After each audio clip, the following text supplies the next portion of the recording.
ভাইয়া কেমন আছেন? আছি ভালো। তুমি ভালো আছো? আলহামদুলিল্লাহ।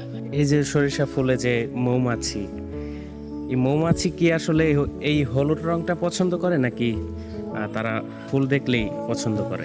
খুবই সুন্দর একটা কথা তোমার, যে আসলে এই মৌমাছিগুলা কেন আসছে। মৌমাছি আসছে মধু সংগ্রহের জন্য।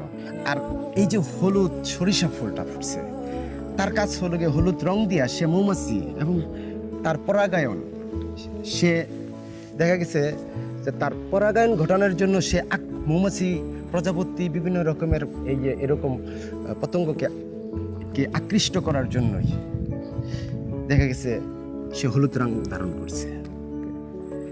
অর্থাৎ তুমি দেখো কি সুন্দর, ও মাই গড, অসাধারণ নৈসর্গিক সৌন্দর্য। শীতকালকে আসলে প্রকাশ করতে গেলে আসলে অনেকভাবে প্রকাশ করা যায়।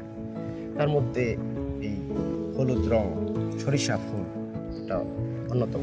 এই যে আমরা সরিষা বাগানে আসলাম ঘুরতে, আমার মনে একটা প্রশ্ন আসলো যে সরিষার ফুলটা কেন হলুদ হয়?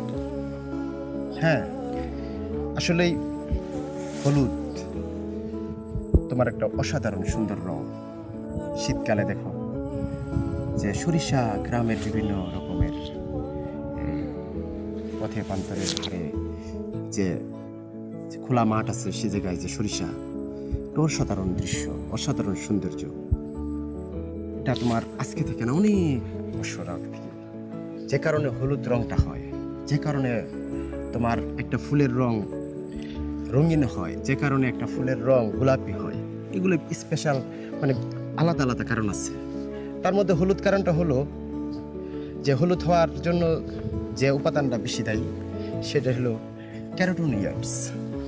এই ক্যারোটিনয়েডস নামক প্রাকৃতিক রঞ্জক পদার্থ, যার কারণে তোমার সূর্যের আলো শোষণ এবং প্রতিফলনের মধ্য দিয়া এই হলুদ রঙের সৃষ্টি হয়। এবং তোমার সরিষা ফুলের মধ্যে এই ক্যারোটিনয়েডস থাকে, যার কারণে সরিষা ফুলের রংটা হলুদ হয়।